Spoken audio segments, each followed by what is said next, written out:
네, 안녕하세요. 닥신TV 신재욱입니다. 내과 전공의 생활을 하면서 느낀 점이라는 주제로 제가 한 20가지 정도 내용을 정리를 해보았고요. 그 20가지 안에 이제 세부 주제가 또 막 여러 개가 있어요. 그래서 이 20가지의 주제를 제한된 시간 안에 다 정리해서 말할 수 있을지 저도 의문인데 최대한 하는 떡것 해보도록 하겠습니다. 이제 제가 돌아봤을 때 나는 이러한 생각들이 들었고 이런 생각들을 하면서 했고 이런 점들이 있었다라는 거를 뭐 이렇게 정리해서 영상을 올려놓으면 좀 보시는 분들이 있을 것 같아서 영상을 올리게 되었고요. 뭐 제가 뭐 아시다시피 뭐 저는 대단한 사람도 아니고 그냥 병신이잖아요. 뭐 제 이 바닥에서 뭐 이 의료의 사회에도 우리가 뭐 육두품이 있고 뭐 성골진골 있고 하는데 저 같은 이런 불가천민은 이 병원 저 병원 전전하면서 그냥 뭐 빈집 다니는 그런 사람인데 제가 뭐라고 뭐 내과 수련은 이런 거야 뭐 이렇게 후배님들께 뭐 이건 이런 거야라고 가르칠 입장은 되진 못합니다. 하지만 저런 병신도 그 내과 수련을 마치고 나니까 뭐 요런 정도는 깨달음이 있구나라는 거를 참고하시면 저보다 훨씬 뛰어나고 유능하신 선생님들은 본 영상을 바탕으로 뭐 보시든 말든 어느 정도 판단을 좀 하게 되는데 도움이 될 수도 있을 것 같아서 영상을 찍게 되었습니다. 첫 번째 주제입니다. 진짜 힘들었다. 제가 이제 진짜라는 표현 쓰는 사람 별로 좋아하진 않거든요. 저도 뭐 실수로 가끔씩 얘기를 하지만 그런 표현 안 써야겠다 싶어요. 진짜라는 표현을 쓰는 사람은 좀 말의 신뢰가 떨어지고 좀 말을 과장하고 거짓말을 많이 쓰는 사람들이 쓰는 표현이라고 생각하는데 진짜라는 표현을 좀 써야겠습니다. 진짜 뒤질 것처럼 힘들었어요. 당직실 침대에 누워서 진짜 뒤질 것 같이 힘들다라는 생각을 했던 그때의 그 기분이 지금도 떠오릅니다. 너무 옛날 얘기하면 과거의 타성에 젖어 있는 것 같긴 하지만 뭐 제가 이제 중고등학교 입시 때도 뭐 거의 뭐 학원에 가서 밤도 많이 새던 사람이고 그러니까 뭐 몇 날 며칠 밤 새고 뭐 이런 건 제가 고등학교 때도 늘 하던 일이고 공부는 그렇게 열심히 안 했지만 대학교는 뭐 저는 포항공대 갔었는데 물론 저는 맨날 놀긴 했지만 밤 새거든요. 시험 기간에 계속 놀면서라도. 그리고 뭐 의학전문대학원 들어갔을 때 이제 계속 뭐 시험이 계속 많으니까요. 전 또 계속 낚시 다니고 뭐 카오디오에 빠져서 맨날 뭐 신길 카오디오 홈페이지 들어가고 보배드림 카오디오 게시판에 가서 뭐 오토사운드 김상도님이 답변 달아주는 거 보고 있고 맨날 낚시 어디로 갈까 뭐 신진도 안면도 자월도 떡바위 구례포 삼길포항 뭐 이런데 뭐 낚시 채비 보고 뭐 포인트 보고 뭐 이러고 있어서 공부는 별로 안 했었지만 저도 이제 뭐 밤새서 생활하고 뭐 이런 거는 정말 많이 훈련을 받은 사람이라서 괜찮았는데 그냥 제 생활을 통틀어서 가장 힘들었던 게 내과 수련 기간이었습니다. 그러니까 제가 어떤 느낌을 받았었냐면 내가 웬만해서 힘든 거 잠 안 자는 거 다 해봤는데 이건 진짜 뒤질 것 같다라는 생각이 들었고요. 제가 이제 수련받는 병원의 소화기내과 교수님 중에 고등학교 동창이 있었어요. 그 친구는 이제 신촌 세브란스 출신인데 그 친구 얘기는 여기는 괜찮고 세브란스 더 힘들대요. 근데 이제 그 친구도 여기 병원에 교수로 있는 거지 전공의 생활을 한 건 아니잖아요. 저는 이런 생각이 들었습니다. 내가 다른 병원을 근무해 본 적은 없어서 모르겠지만 이거보다 더 힘들 수가 과연 있을까? 그래서 저는 타병원 수련이 어느 정도인지는 저도 해본 적이 없어서 모르겠는데 이보다 더 힘든 게 가능할까라는 생각이 들 정도로 힘들었습니다. 두 번째, 가지 않은 길에 대한 환상이 없는 것도 중요한 것 같다. 저는 수련을 받으러 들어가기 전에 로컬에서 1년을 근무한 적이 있었고요. 검진내과에서 제2진료실의 부원장으로 근무를 했고 이제 원장님은 위대장 내시경을 주로 했고 저는 이제 단순 리피트 처방이나 내과적인 만성질환 환자분들을 보는 일들을 했는데 로컬에서 일하면서 제일 힘들었던 점은 심심하다는 거였어요. 그래서 그게 로컬은 일종의 자영업이잖아요. 그러니까 어떻게 보면 뭐 검진내과긴 한데 그냥 구멍가게인 거고 그냥 구멍가게 사장님 밑에서 일하는 부사장 역할을 하는 거거든요. 그러니까 거기 직원이 한 10명 정도 있는데 그 10명의 직원분들이랑 뭐 점심도 같이 먹고 그 다음에 또 오후 진료하고 집에 가면 이제 힘들어서 또 뒤질 것 같으니까 거의 이제 누워있고 뭐 그랬거든요. 그때가 이제 코로나 막 터질 때였는데 제가 이제 유튜브 되게 키우고 싶어서 막 이런저런 막 유튜브 영상 매일매일 올리던 시절입니다. 그러니까 일하고 집에 가서 유튜브 올리고, 일하고 집에 가서 유튜브 올리고, 점심은 병원 사람들이랑 먹고, 뭐 어디 약속 잡으러 멀리는 가지도 못하고, 저는 경기권에 있었는데, 그러다 보니까 이제 그 되게 한정된 사람들과의 교류밖에 없잖아요. 굉장히 좁은 사회에서. 되게 심심하다고 느껴지더라고요. 그래서 좀 큰 병원에 가서 말하자면 수련을 하러 들어가면 이제 뭐 의국도 있고, 뭐 교수님도 있고, 타과의 동종 직종, 타과 전공의 선생님들도 있고, 뭐 다른 직종 많은 분들과 이제 교류가 있잖아요. 교류라는 게 뭐 이렇게 사적인 교류가 아니고 업무적인 교류인데, 이제 그조차도 이제 좀 그러니까 저는 이제 너무 심심한 게 힘들었어서 그조차도 저는 좋게 느껴졌습니다. 그래서 수련을 받으러 들어가서 일을 할 때 저는 되게 뭐 스트레스 받을 일도 많고, 뭐 사람 마주치는 것도 힘들고 다 한데, 그게 또 그 반대되는 로컬의 사회도 굉장히 지루하고 재미가 없었다라는 그런 경험이 있었기 때문에 뭔가 가지 않은 제3의 길에 대한 뭐 엄청난 환상이 있진 않았어요. 그래서 이제 제가 몇 번 유튜브에서 얘기한 적이 있는데, 제가 이제 수련할 때 종양내과 돌 때가 생각이 나요.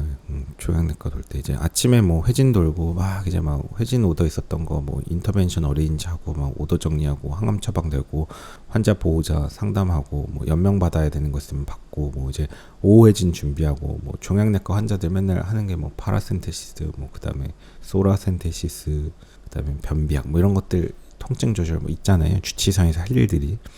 이제 그런 것들 막 하고 이제 오후 회진 준비하고 하다 보면 막 시간이 너무 빨리 가니까 밥 먹을 시간도 없죠. 그러다가 이제 교수님 오면 막 뛰어가서 회진 돌고 막 그 중간에 환자 얼굴 봤어야 되는데 못 본 것도 많고 뭐 이런데 시간이 이제 빨리 가잖아요. 종양내과 교수님이 신 선생은 병원 생활이 어때? 뭐 이렇게 물어보신 적이 있는데, 제가 대답을 이렇게 했던 기억이 납니다.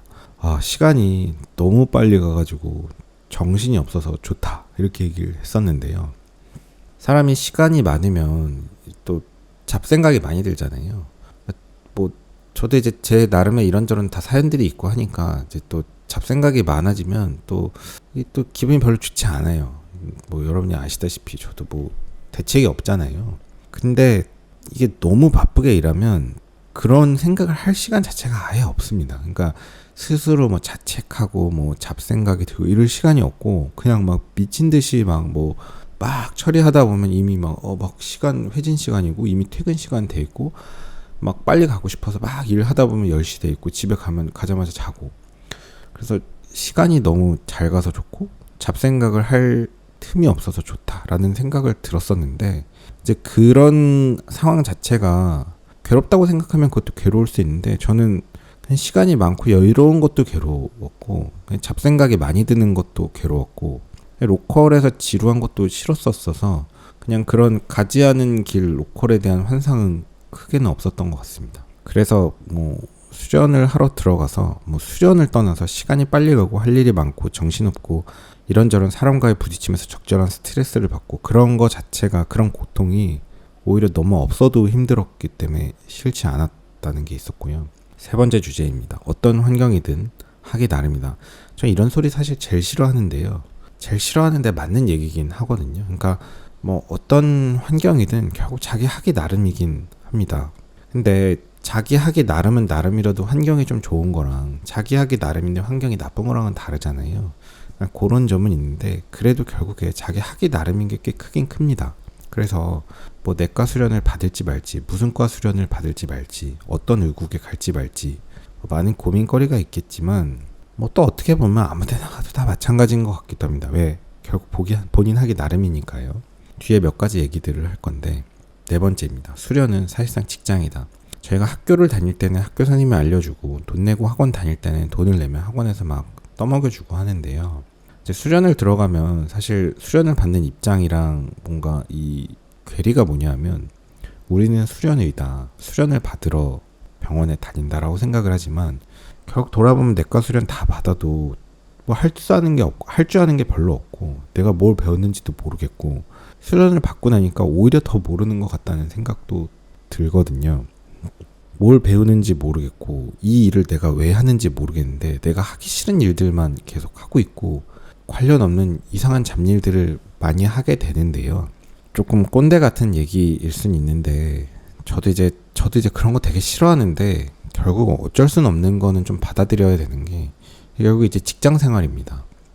그래서 어떤 사회를 가던 어떤 직업을 갖던 어떤 직종이든 어떤 집단에 들어가든 자기 하고 싶은 것만 할 수 있는 직장은 없고 내가 하기 싫은 것도 해야 되고 이 일을 내가 왜 하는지 모르게 해야 되는 일들도 존재하고 뭐 그런 건 많거든요. 특히 수련을 받으러 들어갔는데 이게 무슨 수련이냐, 수련이랑 전혀 상관없지 않냐 하는 일들은 이제 태반일 수 있습니다. 이제 좀 그게 문제인데 이제 일개 개인의 입장에서 시스템을 바꿀 순 없어서 이제 좀 문제입니다. 어쨌든 개인이 어떤 시스템을 다 바꿔버릴 수는 없고 나도 그 고착되어 있는 시스템 안에서 생존해야 된다면 결국 이 수련 시스템도 사실상 이 병원이라는 어떤 집단에 직장인으로 들어가 있는 사람이거든요. 이 직장 생활의 영역이 좀 존재합니다. 꽤 많이.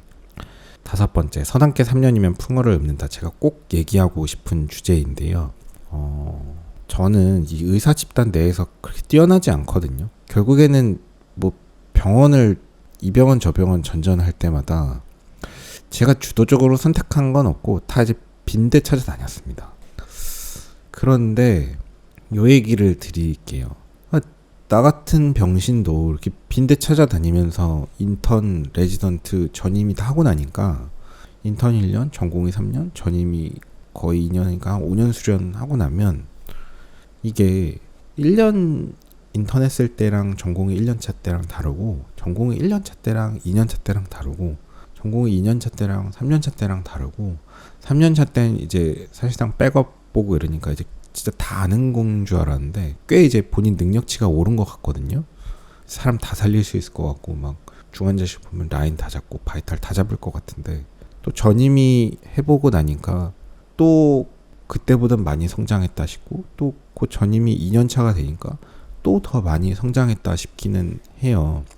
그래서 개개인의 능력치가 뛰어나서 그 동연차보다 훨씬 뛰어나고 우월한 사람도 있지만 그 거스를 수 없는 연차빨이라는 게 있습니다. 그래서 서당계 3년이면 풍어를 읊는다. 저 같은 개도 그냥 풍어를 읊지는 못하지만 풍어를 읽기는 하거든요. 그러니까 천재적인 머리도 중요하고 뛰어난 능력치도 중요하지만 결국은 시스템 하에서 이 세월과 연차에 대한 투자가 필요합니다. 세월에 의해 누적되는 그 구력을 무시할 수가 없습니다. 이 업계는. 그래서 저 같은 병신 서당계도 풍어를 읽지는 못하지만 풍어를 이제 읽기 시작하는데 저보다 훨씬 뛰어난 사람들은 수련 받고 어떤 환경이든 본인 능력치를 잘 개발하면 되게 빠르게 성장할 거거든요.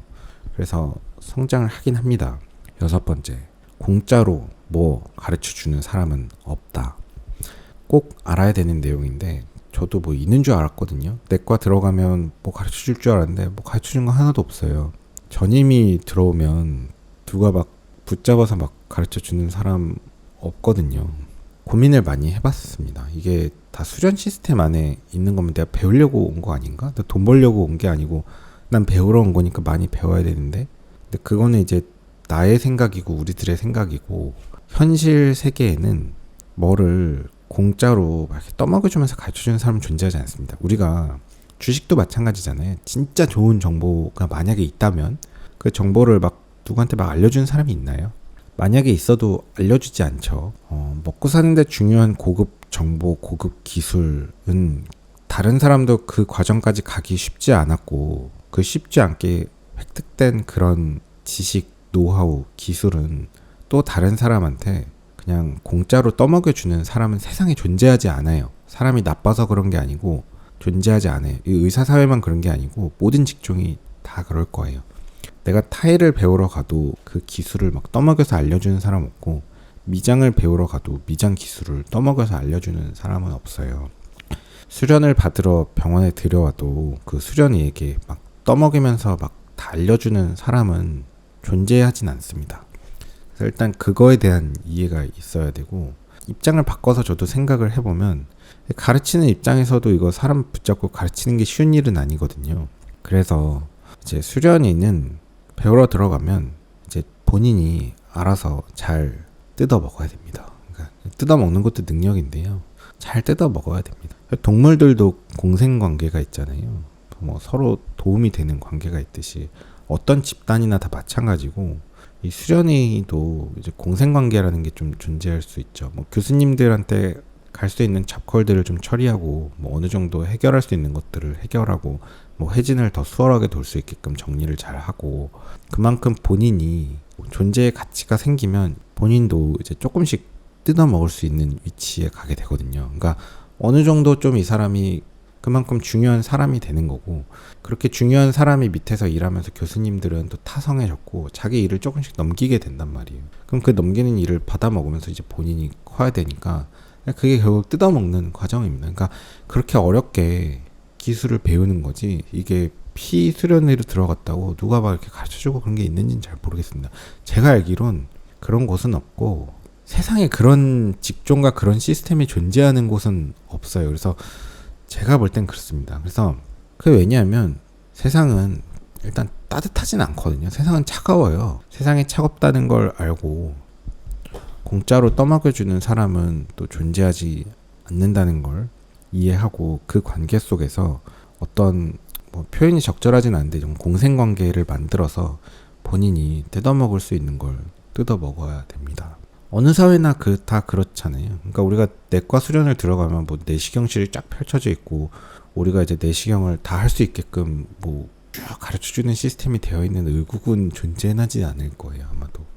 7번째, 스스로 많은 경험을 할 수 있는 기회가 있다.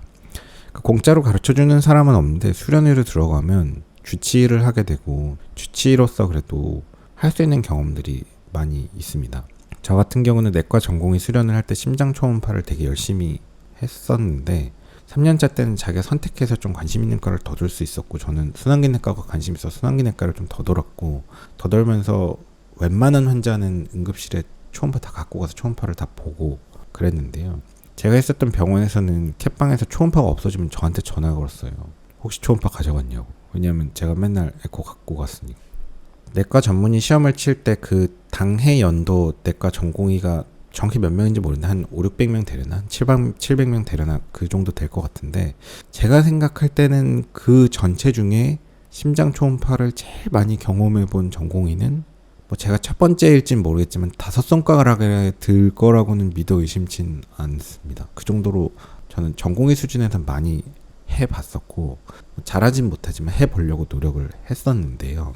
뭐 그래 봐야 한계가 있으니까 뭐 수준 높게 오르는 건 아니지만 그래도 이제 배드사이드에서 대보고 기본 뷰는 잡고 대충 좀 어느 정도의 약간 임프레션은 좀 잡는 정도를 했었는데 제가 생각해 보니까 다른 것도 다 그렇게 할 수 있었는데 내가 왜 안 했을까 그런 생각이 들어요. 그러니까 예를 들어서 업더맨 소노라든지 뭐 사이로드 소노, 카로티드 소노 뭐 이런 것들도 있잖아요.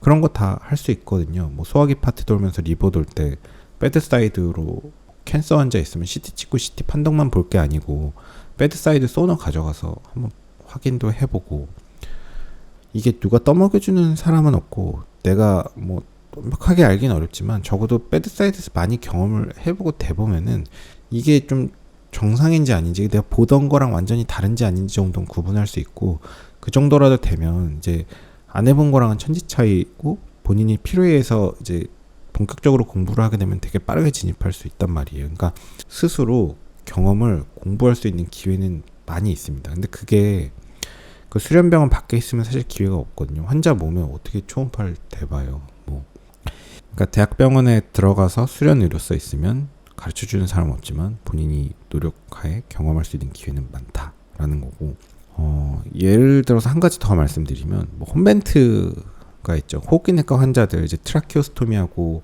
이제 ICU에서 일반 병동 갈 때 홈벤트 적용해서 가갖고서 이제 전원 가기 위해서 준비하잖아요.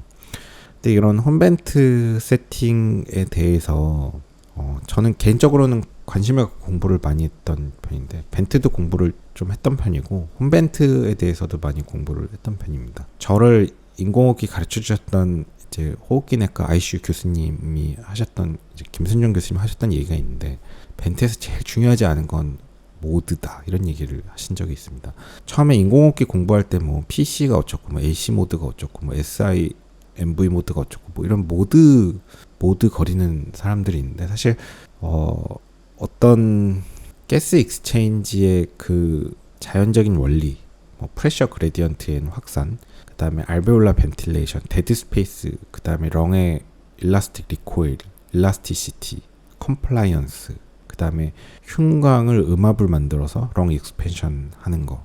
근데 메카니컬 벤틸레이터는 양압을 넣어서 렁을 익스텐션 한다는 거. 그 다음에 뭐 아텔렉트라마, 바로트라마 등등. 그 다음에 트리거는 어떻게 트리거를 시킬 것인가.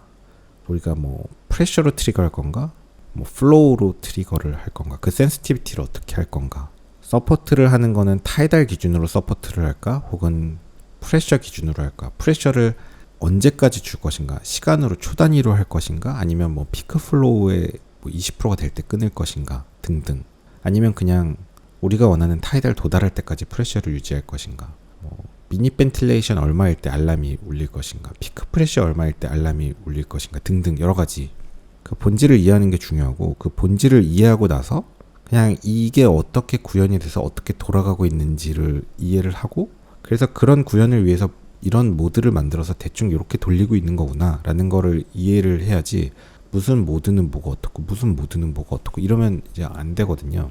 이제 되게 많이 다뤄보고 공부도 많이 해보고 찾아봤던 기억들이 있어서 지금도 홈벤트를 갑자기 만져야 되면, 오래간만에 만지니까 좀 까먹었지만 모드를 보고 이거저거 돌리고 프레셔 커브랑 뭐 플로우 속도 이런 것들 도는 거 보고 트리거가 어떻게 걸리는지, 언제 프레셔를 놓는지, 여기에서 조절할 수 있는 변수들이 뭐가 있는데 그거를 커브를 보고 이게 어떻게 지금 돌아가고 있는지 구현되는 걸 보면서 대충 이해를 할 수 있고, 남들보다는 어쨌든 깊이가 있는 편이거든요. 제가 뭐 호흡기 전공한 사람만큼은 아니지만.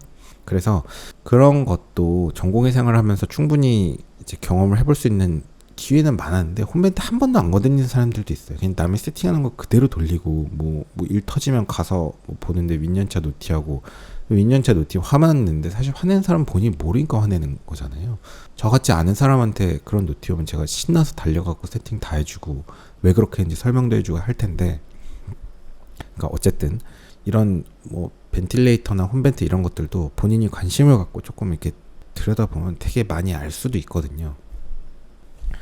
이쯤에서 벤틸레이터 책 하나 추천해주면, 손동우, 그 길병원의 소아과 중환자실을 담당하셨던 손동우 교수님이 쓰신 책은 아니고 번역한 책인데, 제 책 이름을 못 찾겠는데 이제 손동우 교수님이 번역한 일본 책인데, 이렇게 얇은 책 하나 있거든요. 그 책이 되게 쉽게 써진 것 같지만 사실 꽤 깊은 내용들이 있어요. 그냥 뭐 그 정도 수준만 알면 충분한데, 그 책을 잘 보시면 도움이 많이 될 겁니다. 전 여러 번 읽었어요.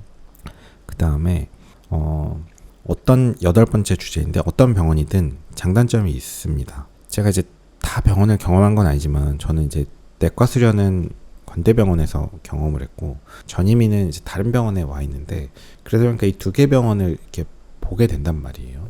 그래서 내가 이 병원에서 내과 수련했으면 어땠을까, 뭐 이런 것들을 경험을 하다 보면 느끼는 게 뭐냐면, 다 장단점이 있습니다. 그러니까 저는 생각할 때 너무 큰 병원에서 수련하지 않은 게 오히려 더 좋았던 것 같고, 그러면서 3차 병원인 건대병원에서 수련한 게 결과적으로는 되게 좋았다고 생각해요. 왜냐하면 뭐 이것도 할 얘기가 한 트럭인데, 너무 큰 병원은 백업 인력이 또 많아요. 그러니까 각 과의 전임의들이 다 있다 보니까 전공의 선생님들 하는 일들이 오히려 좀 제한되거든요. 경험할 수 있는 게.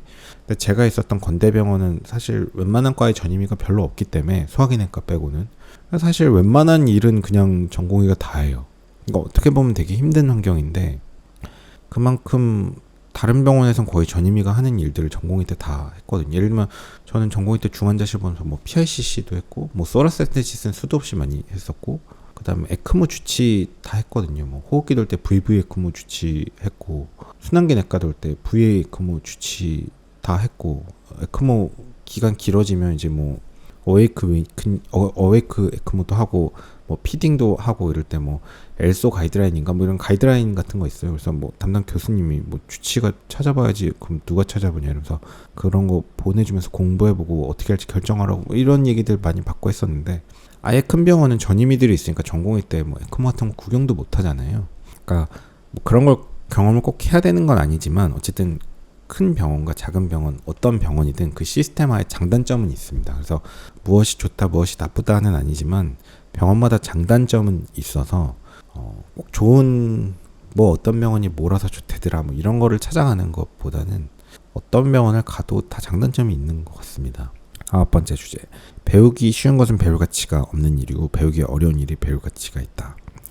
이번 사태를 겪으면서 느끼는 바는 의사들이 하는 일들 중에 일부 넘어간 일들이 꽤 많은데 그 넘어간 일들 중에 사실 상당수는 그 술기의 난이도가 별로 없는 일들이 있었죠. 뭐 심전도를 찍는 일들이라든지 저는 제가 인턴할 때 뭐 새벽 1시에 일어나서 EKG 찍으러 가고 1시 반에 일어나서 EKG 찍으러 가고 2시에 일어나서 ABG 하러 가고 2시 반에 폴립 꼽으러 갔고 3시 반에 EKG 찍으러 가고 4시에 뭐 LTV 꼽으러 가고 LTV 뻗다고 노티 오면 뭐 아침 7시 되면 파라센테시스 뭐 수도 없이 이런 일들을 했는데 이제 어느 정도 좀 인베이시브한 일들은 의사들이 해야 될 일들이 있긴 하지만 사실 이게 꼭 의사들이 해야 되는 일인가 싶은 일들도 사실 그동안 있긴 했고 심지어는 CSF 태핑하면 그 튜브 잡고 있는 것도 인턴 때 하잖아요.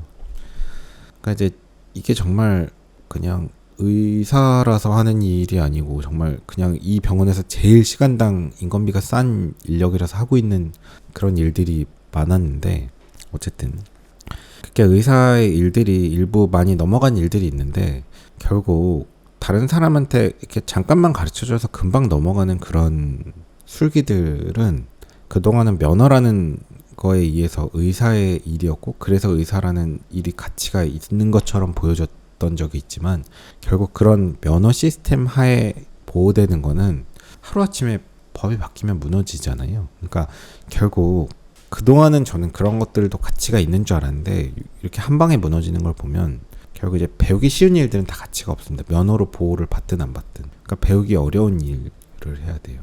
배우기 어려운 일. 그러니까 공부도 많이 해야 되고 배우기 어렵고 남이 쉽게 할 수 없는 일을 해야 본인이 스트레스 받지 않고 살아갈 수 있고 공격을 당하지 않고 소위 얘기해서 뭐 갑질하라는 건 아니지만 갑의 위치에서 살 수가 있습니다. 지식적인 갑이 되어야 남들한테 당하지 않으니까요. 그래서 진입장벽이 높은 곳으로 도망가는 것이 결국 의사도 살 길인데 개인적으로는 제일 의사로서 제가 있는 분야에서 좋은 분야는 저는 부정맥인 것 같습니다. 부정맥은 진입장벽이 높고 신규 진입을 하라고 해도 안 하잖아요.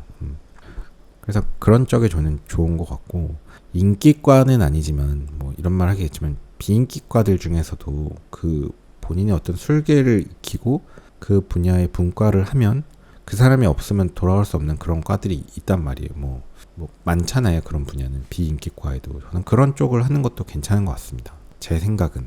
AI가 대체 가능한 일들은 이젠 진짜 정말 조심해야 될 것 같습니다. 10번째, 누군가를 가르치려고 할 때 진짜 공부가 된다. 저는 전공의 생활을 할 때 아랫연차 선생님들 붙잡고 에코를 가르쳐주는 일을 제가 3년차 때 했었는데 제가 뭐 가르칠 정도의 지식이 있었던 건 아니지만 이제 제가 3년차 할 때 1, 2년차 선생님들이 이제 주치를 하니까 본인 환자들이 있고 그 환자들 에코가 있으면 제가 그 에코를 열고 본인 환자 에코 영상을 열어보는 버릇을 들여라. 판독만 보지 말고 EF만 보지 말고 여기 써있는 이오보 이프람이 뭐고 그런 것들을 알려주려고 많이 노력을 했었는데 뭐 탭시가 뭐고 이런 것들을 그리고 영상을 열어보는 버릇을 들여라.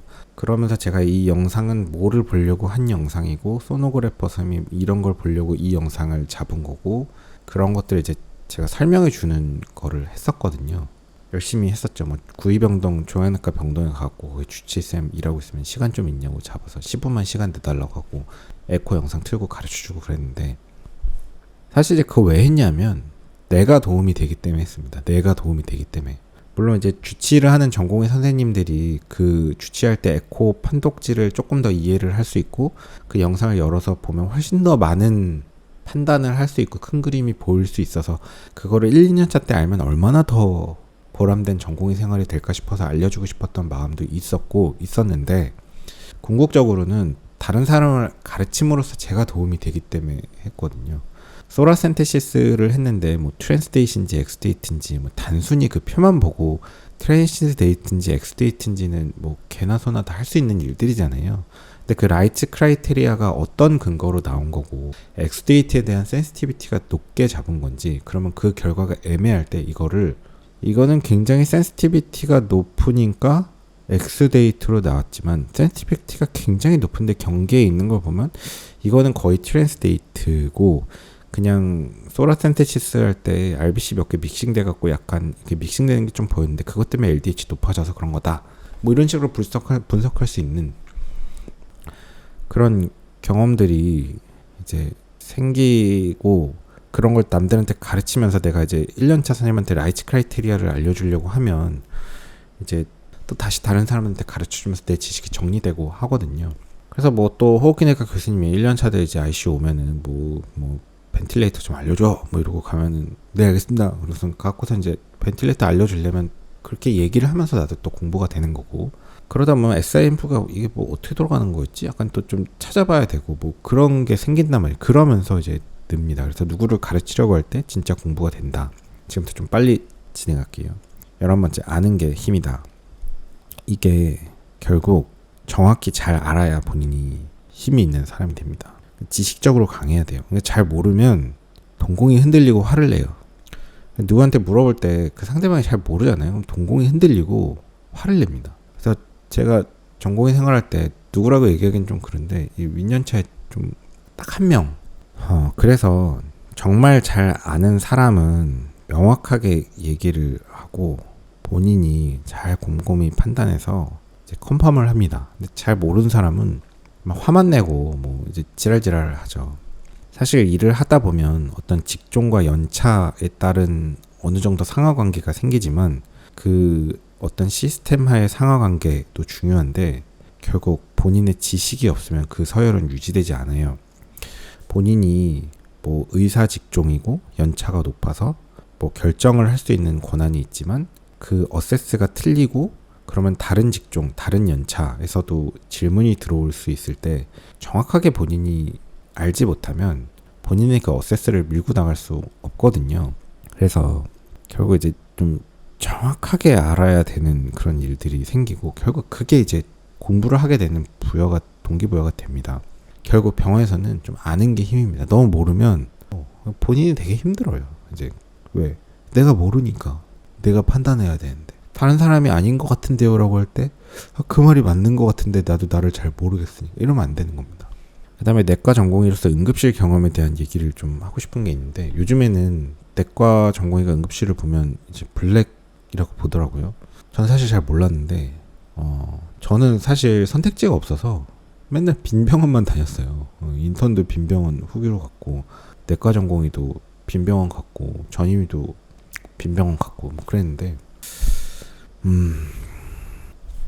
요즘에는 이제 내과 전공의가 응급실을 보면 이걸 블랙으로 본다는데 저도 꼰대가 됐나 봐요. 그런데 저는 그렇게 생각합니다. 근데 응급실을 보는 게 힘들긴 한데 반드시 그 고생이 본인에게 헛되는 건 아닙니다. 그러니까 그게 경험이 돼요. 저는 제가 있었던 병원은 응급실 근무가 진짜 힘들었거든요. 응급실 콜을 많이 받고 응급실에서 내과의 지위가 너무 안 좋았고 뭐 할 얘기가 많은데 그 얘기를 다 할 수는 없고 응급실 근무가 너무너무 힘들었는데요. 저는 대신에 그런 거 했습니다. 그냥 이제 응급실 근무 다 할 수 있어요. 나 어디다 응급실 갖다 놔도 내가 이 정도 응급실에서 이런 콜들 다 받으면서 살아왔는데 못 볼까 싶은 정도는 됐습니다. 그러니까 응급실에서 엄청 많이 고생하고 별 이상한 콜을 다 받고 이게 왜 내 거지? 내 거에서 뭘 해줘야 되는 거지? 뭐 별의별 거 다 받는데요. 결국은 그게 또 본인 능력치가 되고 좀 자신감이 생기고 쓸데없는 자신감 별로 좋진 않은데 어쨌든 그런 경험은 본인의 풍월이 분명히 되긴 됩니다. 그래서 응급실을 한 번도 안 보는 거는 저는 좋은 것 같지는 않아요. 좀 어느 정도의 능력치는 좀 필요해서 그러려면 응급실 경험도 필요하고 응급실은 이제 빨리빨리 판단해야 되고 빨리빨리 어레인지하고 계획세에서 병동으로 올려야 되잖아요. 어디 병동으로 갈지도 고민해야 되고 이 사람의 계획을 뭐 어떻게 갈지 다 결정을 플랜을 세워야 되는 사람이니까 뭐 CT를 찍을지 말지 CT 찍을지 말지 결정하는 것도 쉬운 일이 아니죠.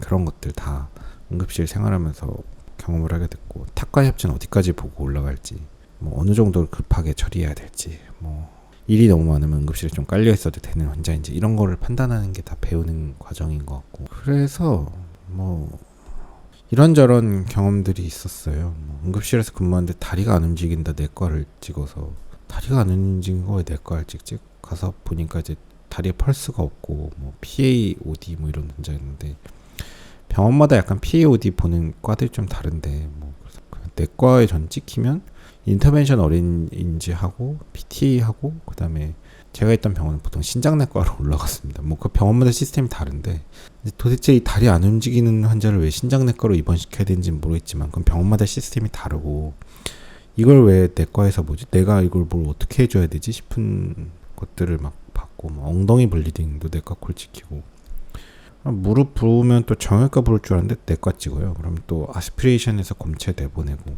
무릎 아스피레이션 어떻게 하는지도 처음에 무서웠는데 사실 별거 아니죠. 그러니까 그런 것도 다 경험해 볼 수 있고 이런저런 많은 경험이 있었는데 제가 이제 순환기내과 돌 때 순환기내과 교수님이 또 라이트 캐스 되게 또 본인이 관심이 많아서 약간 부심이 있더라고요. 자기는 라이트 캐스를 잘한다고. 그러면서 뭐 서머 다일루션으로 카디악 아웃풋 재고 뭐 이런 걸 하는데 막 저게 정확할까 싶은데 뭐 그런 거 하는 거 보면서 또 구경도 하고 저런 게 있구나.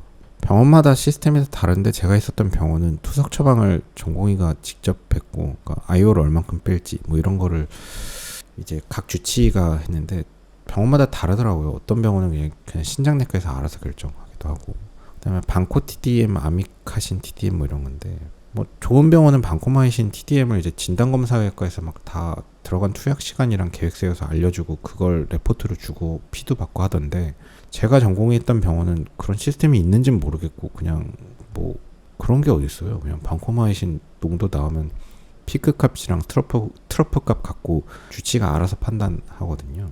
사실 뭐 내과계 환자들은 크레아틴이 빠르게 바뀌고 그러니까 내과적인 상태에 따라서 올간 페일리어 오니까 GFR도 빠르게 바뀌고 사실 우리가 재는 그 GFR도 정확한 게 아니죠.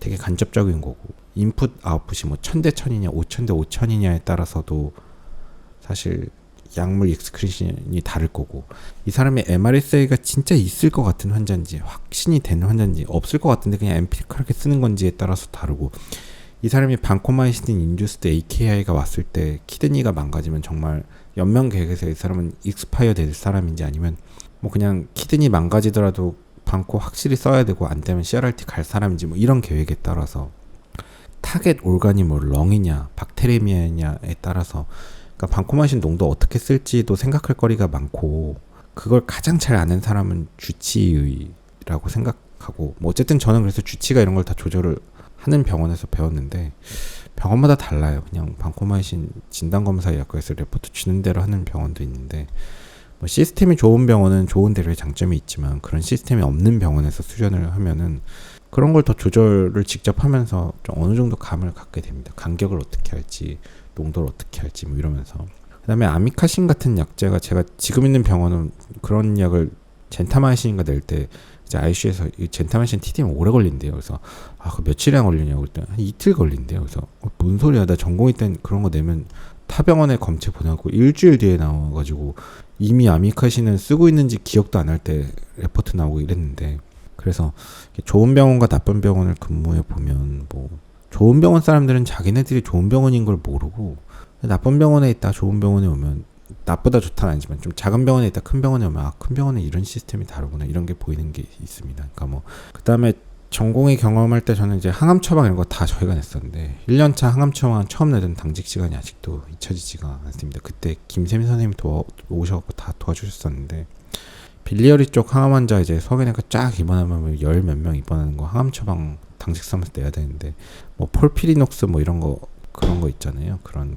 항암 처방 막 쭉 내는 거 이걸 내가 내도 되는 거야? 그 다음에 GCSF 내야 되고 뭐 막 그런 것들이 있었는데 생각해 보면 되게 뭐 쓸데없는 일들이긴 한데 그래도 한 번도 안 해본 거랑 해본 거랑은 좀 다르고 뭐 사실 다를 것도 없는데 그래도 어느 정도 인간의 역량인 거죠. 그런 게 있고 와파린 농도 조절도 조금 제가 지금 있는 큰 병원 좋은 병원 같은 데서 와파린도 뭐 진건 같은 데서 레포트를 다 주던데 그런 게 제가 전공이 했던 병원은 그런 게 없었는데 뭐 와파린 누가 봐주는 게 어딨어요. 알아서 로딩 도우주 주고 뭐 프로스르핀 팔로우업 하면서 알아서 조절했는데 뭐 알아서 조절을 하다 보니까 오히려 더 그거의 조절에 대한 감을 익히고 뭐 방광기나 얼만큼 세라피틱 도달하는 시간이 늦는지를 좀 전공의 생활을 하면서 경험을 할 수 있었고, 뭐 투석 환자 인트라페리토니얼 항생제 넣는 거, 뭐 소라센테시스 수도 없이 많이 해봤고, 전공의 때 PICC도 했었고, 전임의가 있는 병원에서는 보통 전임의가 하던데, 제가 있었던 병원에서는 교수님 시키셔서 페머실도 해본 적이 있었고, 제가 이제 소양에 좀 관심 있어 보니까 해줬던 것 같아요. CT를 좀 전공의 때 저는 많이 경험했다고 생각하는데, 전공의 때 CT를 원래 다 많이 경험하는데 CT 판독받는 게 저희 때는 어려웠어요. 그래서 병원마다 시스템이 다른지 모르겠는데 CT를 판독받는 게 어려워서, CT를 찍으면 이제 새벽에 응급실 당직하면서 CT 찍으면 당직의 전공의사한테 전화 걸어야 되는데, 새벽 뭐 3시 4시에 막 전화 걸어서 깨워갖고 뭐 판독해달라고 이런 게 쉬운 게 아니잖아요. 환자분이 막 진짜 아예 응급도가 높으면 좀 상관이 없는데, 애매하게 응급도가 높지 않으면 또 전화 걸어서 깨우기가 힘들고, 뭐 판독 없이 올리면 또 병동의 윗년차 선생님한테 또 혼나고 막 뭐라 그러니까 이제 막 판독을 받아야 되는데, 그런 게 이제 되게 괴롭다 보니까 스스로 어쩔 수 없이 CT를 열어보고 CT를 어쩔 수 없이 좀 보는 버릇을 많이 들이게 돼서, 제가 뭐 CT를 잘 보는 건 아니지만 뭐 블리딩 CT에서 아터리 페이지랑 딜레이 페이지 비교해서 뭐 익스트라 바세이션 돼 있는 걸 뭐 나란히 보면서 비교한다든지, 블리딩 CT도 조금 보는 버릇을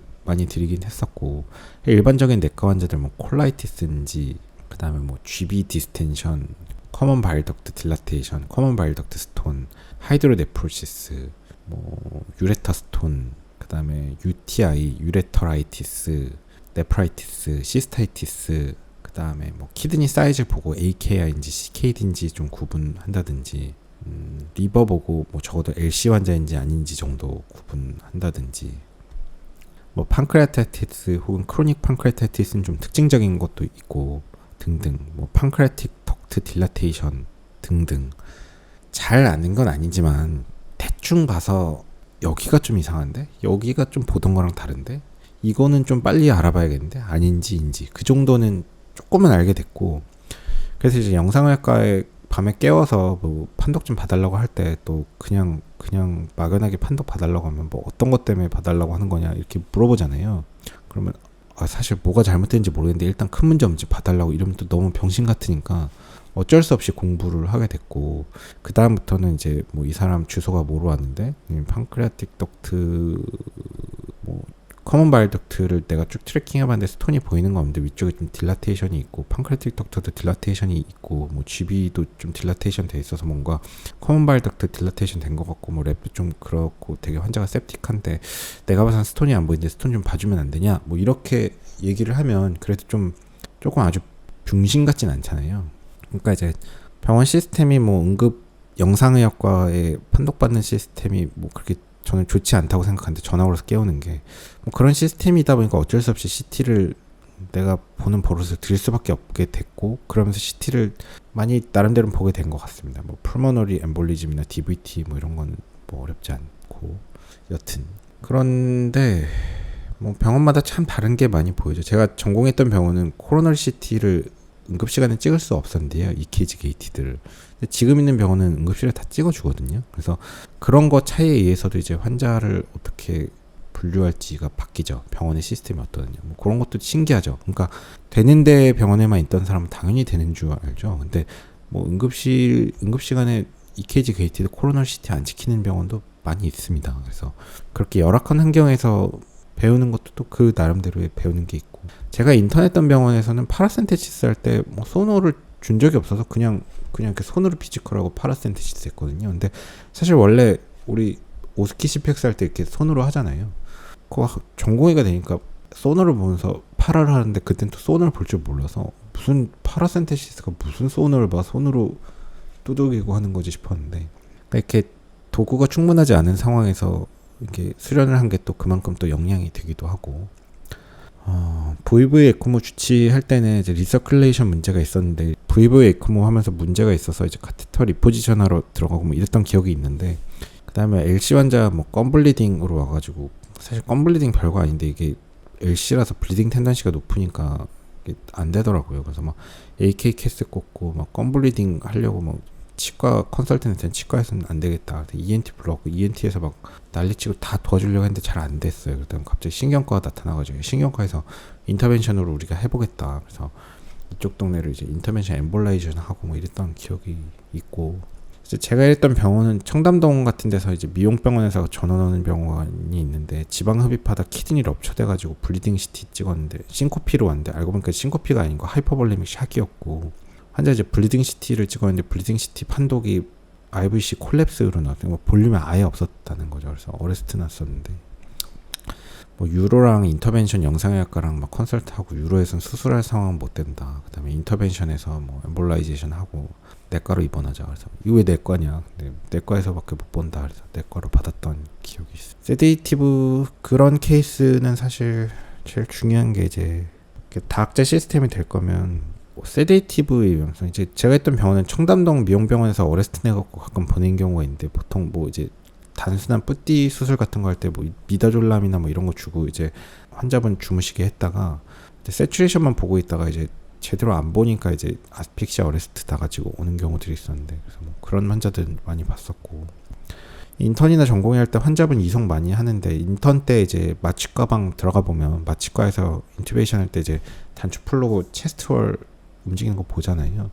인턴 때 뭐 아무것도 안 하는 것 같아도 이렇게 뭐 수술방 들어가서 구경하고 마취과가 인덕션 하고 이런 거 보면서 또 체스트월 올라오는 거 보고 뭐 이러면서 내과 수련하고 이송하면서도 그때 봤던 거 많이 써먹습니다. 그러니까 뭐 세츄레이션이 정확히 디텍 안 되더라도, 세츄레이션이 물론 디텍 돼야 되긴 하지만 환자가 PF 레이쇼가 문제 없는, 가스 익스체인지가 문제 없는 사람일 때는 체스트월이 확실히 올라온다. 그러면은 뭐 큰 문제는 없겠지라고 잠깐은 이제 좀 안심할 수 있는.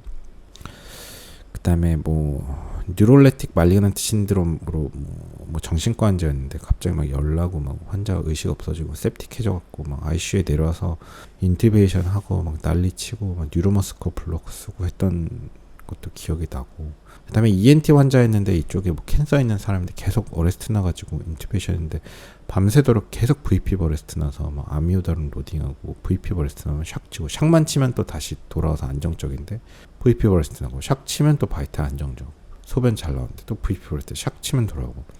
그래서 ICU 당직실에서 자는데 다음에 또 이제 VP 나면 샥 치고 노티 달라고, 샥 치고 노티 받고, 샥 치고 노티 받고, 밤새도록 샥 치는데 뭐 리도카인 한번 줘보자 그래서 리도카인 들어봤는데 되게 효과가 좋았던 기억이 있고, 3차 병원이다 보니까 이런저런 걸 다 했었는데 뭐 아미카신, 리네졸리드, 답토마이신, 뭐 이제 방코마이신 쓰다 AK여서 뭐 리네졸리드로 바꿨는데, 리네졸리드 쓰다 또 뭐 맨날 그런 거잖아요. 스롬보사이토페니아 오고 뭐 그러다가 이제 치료 안 되고 이상하다 그러면 답토마이신 바꾸네마네 하다 뭐 급여가 되네 안 되나 하다 바꾸고 뭐 그랬던 거 있고, 이제 종양내과 환자들 이제 뭐 스토모너스 갖고 막 ESBR 생기면 메로페넴 쓰다가 뭐 이거저거 하다 안 되면 나중에 뭐 세프토로전 타조박탐이라고 박사님이 뭐 그런 항생제 썼던 기억. 안티펑갈 탈 때 뭐 캐스포펑진, 보리코나졸, 암포테리신, 엠비존 뭐 이런 것들. 뭐 테이코폴라닌 썼다가 이제 뭐 감염내과에서 전화 와서 막 소리 지르렀던 거. 누가 박테레미아 때 테이코폴라닌 쓰래! 막 이러면서 막 난리쳤던 거. 그다음에 뭐 맨날 ICU 재환자 오래되고 뭐 멘탈 없고 셀프 익스펙테이션 안 되면 맨날 나중에 생기는 게 아시네토박터 생기고 막 콜리스틴 데빌라이저 하고 뭐 왜 쓰는지 모르는데 나중에 뭐 미녹신인가 뭐 그런 항생제까지 뭐 그런 것들. 그다음에 호흡기 환자들 FiO2가 높아지면 뭐 스파인 포지션 하고, 스파인 포지션 하는 분 중에 사는 분은 거의 못 본 것 같긴 하고, 연휴 직전에 뭐 TB 환자가 입원했었는데 소라센테시스 해서 검체를 얻었는데 이제 그때가 연휴 바로 전날인가, 그래서 뭐 이제 뭐 TB PCR이나 이런 거는 나갈 수가 없었고, 뭐 AFP 스테인이나 TB 컬처가 금방 안 나오니까 그 당시에 뭐 바로 이제 그 검체를 진검에서 ADA를 내보내고, ADA 값 좀 그나마 빨리 나오는데 전화해서 ADA 값 듣고 뭐 림포 도미넌트하고 ADA가 높으면 거의 이제 임상적으로 결핵이면 결핵약 시작할 수 있다고, 그래서 그것만 갖고 이제 결핵약 시작했었던 뭐 기억도 나고. 그다음에 로클레이티드 엠파이에마 환자였는데 완전 엠파이에마 로클레이티드 있어서 막 환자를 받았는데 PCO2가 10이에요. 막 완전 하이퍼 벤틸레이션, 완전 septic 샥 가기 직전에 완전 septic한 환자였는데 PCO2가 되게 높은 것만 문제인 줄 알았는데 사실은 낮은 것도 되게 큰 문제거든요. 그래서 그게 CVR이 교수님한테 날라가서 교수님이 그 CVR 보고 저한테 전화가 왔어요. 그 CVR 누구냐고. 그래서 뭐 로클레이티드 뭐 엠파이마 환자가 입원했는데 뭐 좀 하이퍼벤틸레이션해서 PCO2가 심한데 숨은 잘 쉬고 있다고 괜찮을 것 같다고 제가 그랬더니 교수님이 막 소리 질렀던 게 생각이 나요. 당장 인투베이션 해. 그래서 제가 그때가 연차가 좀 괜찮을 것 같은데요. 그랬더니 교수님이 인투베이션 하라고 하면서 막 소리 질렀던 생각이 나는데 그래서 인투베이션 했죠. 근데 이제 인투베이션 해야 되는 환자였습니다. 그래서 로클레이티드 엠파이마는 또 되게 잘 치료했던 기억이 있는데 뭐 타조 이런 걸로 이제 처음부터 시작하는데 인펙션이 로클레이티드 되어 있고 항생제가 그 세라피틱 농도로 그 인펙션 포커스에 컨센트레이션 되지 않으면 페네트레이션 되지 않으면 치료가 되겠어요? 안 되겠죠. 안 된단 말이에요. 그래서 그런 환자는 이제 피그테일을 꽂고 알테플레이즈라고 옛날에 TPA 같은 그런 약인데 알테플레이즈를 인트라소라스틱 용량으로 쓰는 방법이 있습니다. 업투데이트 용법도 있고 그래서 그 피그테일에 알테플레이즈를 넣어서 약을 넣고 클램핑한 다음에 환자를 엎드려뻗쳐 시켜요. 엎드려뻗쳐 시키고 옆으로 굴리고 뭐 그다음에 떼굴떼굴 굴리고 막 한 다음에 드레인 시키면 로클레이티드 되어 있던 엠파이에마가 로클레이티드가 풀리면서 완전히 깨끗하게 쫙 나오거든요. 그래서 그런 거를 경험했던 기억도 있고 한강 드라우닝도 자주 합니다. 한강에서 뛰어내리는 사람들이 보통 건대병원으로 잘 오거든요. 그래서 한강에서 뛰어내리면 뭐 돌아가신 분은 돌아가신 채로 오고 살아있는 사람은 보통 경추 지지대 달고 이제 목뼈 부러져 있는 상태로 오는데 2번 태어나신 거 축하한다고 이렇게 말씀드리고 이제 보호자가 이제 보통 젊은 여자들이 용기 있게 잘 뛰어내리고 보호자들이 이제 부모들인데 부모도 젊어요. 그럼 제가 부모한테 교육했던 기억도 나고 보통 이렇게 실천력이 강한 사람은 결국에 성공한다. 그 다음에 그 나트륨인가? 그 정신과약 중에 먹는 나트륨 많이 먹고 오는 사람들 있으면 맨날 신장내과 입원하잖아요. 신장내과에서 이제 뭐 투석 한 해만 해서 투석으로 하고 그 나트륨 톡시시티가 뭐 CNS에 들어가서 언제 발현되는지 막 그런 거 업투데이트 찾아보고 뭐 그랬던 기억도 나네요. 그게 금방 들어가지 않거든요.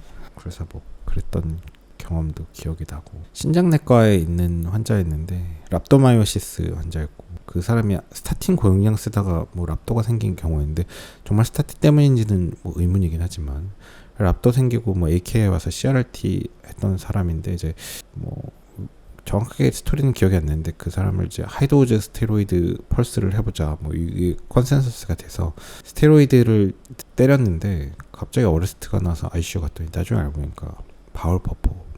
그때 느꼈죠. 스테로이드가 진짜 펄스로 하는 건 위험하구나. 뭐 그랬던 기억도 있고 뭐 GB 쪽에 캔서 환자였는데 빌리오마라는 게 생겨서 어떻게든 살려보려고 막 피그테일 꼽으면 안 되냐고 막 이제 빌리어리 파트에 문의했더니 교수님이 이게 생기는 건 다 더 생길만 해서 생기는 거라 그거 갖고 될 일은 아니고 사실 이제 막을 수 없다 뭐 이런 얘기 해주셨던 듯 하고 뭐 그 다음에 이제 MI 환자 이제 캣방에 스테미로 올렸는데 인투베이션 한 상태로 올렸는데 이 사람이 리스트레인이 좀 제대로 안 돼 있었는지 셀프 익스투하고 라인 셀프로 다 뽑은 거예요. 그 상태로 캣방에 도착하니까 캣방에서 이 사람 인투베이션 해야 되는데 라인이 없으니까 세데이션이 안 되지.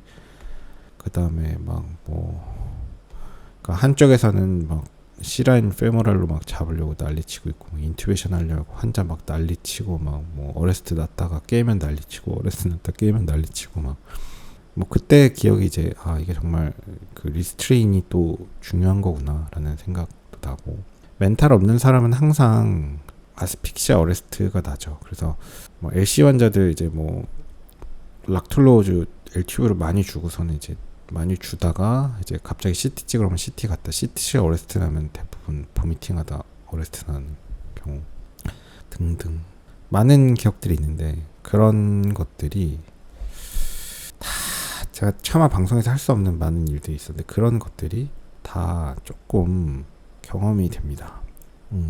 경험이 다 되고 그런 경험이 꼭 필요한 건 아니거든요. 경험이 없는 사람도 있어요. 보면은. 근데 뭐 더 많이 배울 수 있는 병원도 있는지 모르지만 저는 제가 일했던 병원은 정말 힘들었고 진짜 뭐 정말 나름대로는 경험을 많이 했다고 생각하는데 그게 그래도 좀 피가 되고 살이 되는 게 있고 좀 경험이 됩니다. 경험이 돼요. 13번째, 이제부터 좀 빨리 진행할게요. 어떤 윗년차가 될 것인지에 대한 배웠다. 이제 인간으로서를 배웠는데, 나도 이제 아랫년차로 일하면서 윗년차 선생님들을 보면서 맨날 이제 간식 사주고 잘 알려주는 유승강 선생님도 계시고, 또 맨날 방송에서 정확히 얘기하기는 좀 뭐 지랄지랄 되는 사람도 있고, 오늘은 백 없는 날이다 이러면서 근무 시작했던 날도 있고 그랬는데, 나도 윗년차가 되면 저런 사람은 되지 말아야지, 내가 윗년차가 되면 이런 사람이 돼야지 라는 생각을 하면서 생활을 했던 것 같고, 그래서 내가 윗년차가 됐을 때는 모르겠습니다. 제 의국의 후배 년차들 선생님이 어떻게 생각할지 모르겠지만, 저는 ICU에서 환자 받을 때 제가 뭐 지랄지랄 한 적 한 번도 없고, 그냥 환자 내가 알아서 볼 테니까 그냥 환자만 보내고 위에 올라가서 하던 일 마저 하세요, 신경 하나도 안 써도 돼요, 늘 이런 주의였고, 알려줄 수 있는 거 다 친절하게 알려주는 주의이긴 했는데, 뭐 어떻게 생각할지 모르겠고, 그래서 사람으로서 어떤 윗년차가 될 것인가 라는 생각을 하게 됐던 것 같고, 14번째, 의사로서 내가 어떤 의사가 될 것인가에 대한 롤 모델도 좀 갖게 되었습니다. 항상 전화를 받고, 새벽에도 전화를 받고, 언제든지 자기에게 전화를 하는 거를 거부감이 없는 의사를 저는 존경합니다. 의사가 그래야 된다고 생각하는 건 아니고요, 쉬운 일이 아니기 때문에. 어쨌든 그렇게 항상 전화를 받는 분들은 저는 어쨌든 존경합니다. 존중 받아야죠. 존경 받아야죠. 왜냐면 되게 힘든 일이거든요. 그래서 혈액종양내과 이용기 교수님 같으면 전화 아무 때나 했거든요. 새벽 3시 4시 전화 오면 전화 받는 목소리가 그래요. 여보세요. 교수님들 자다가 이제 거의 막 제네럴 위크니스 와가지고, 여보세요.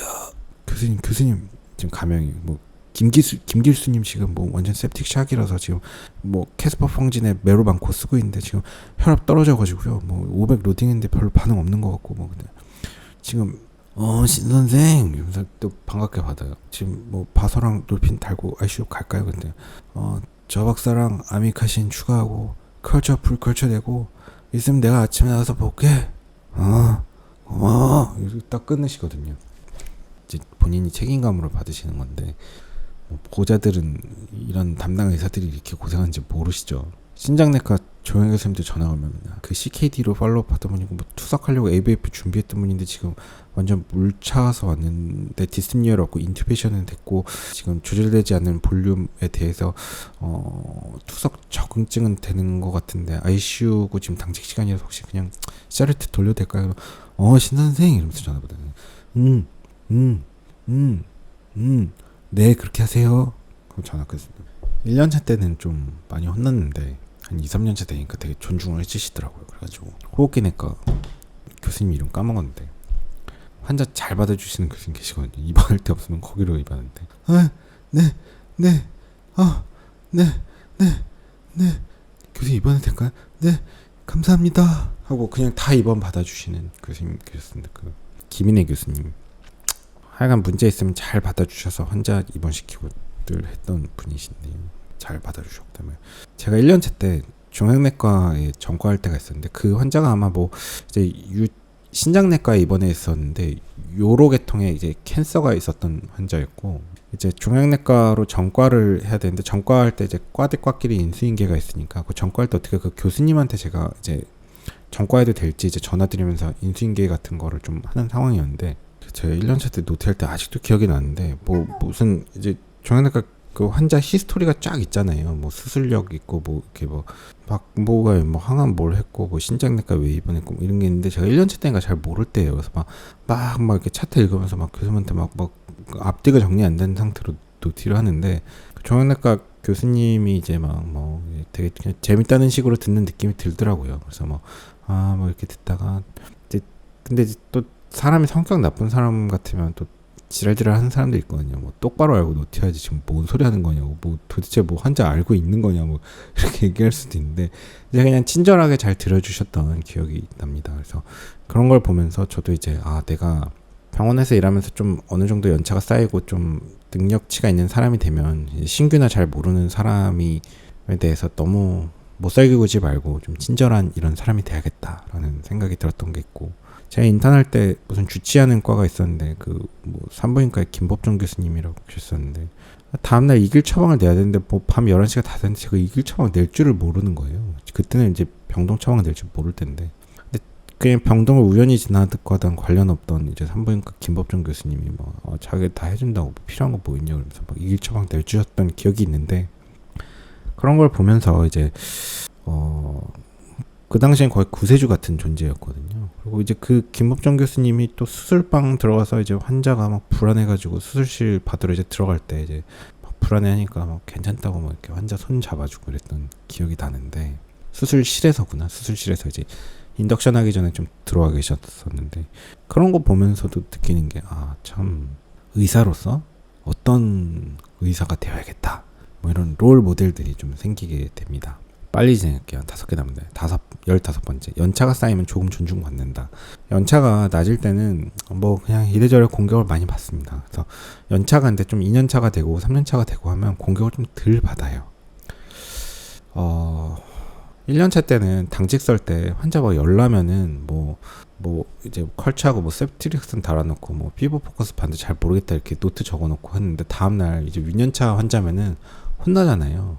뭐 환자 뭐 피부 워크업도 제대로 안 했냐, 열 왜 나는지 뭐 알지도 못하고 막 안티 다뤘냐 뭐 혼나는데, 2년차 3년차 되고 나서 보니까 뭐 실제로 잘 모르는 상황 많잖아요. 뭐 교수님이랑 3년차가 돼서 회진될 때도 교수님이랑 같이 이 사람 열 왜 났지 막 이러다가 뭐 당직이 세프트리악슨 달아놨네, 그러다가 뭔가 마음이 편안하다 뭐 이러면서 돌고 이러잖아요.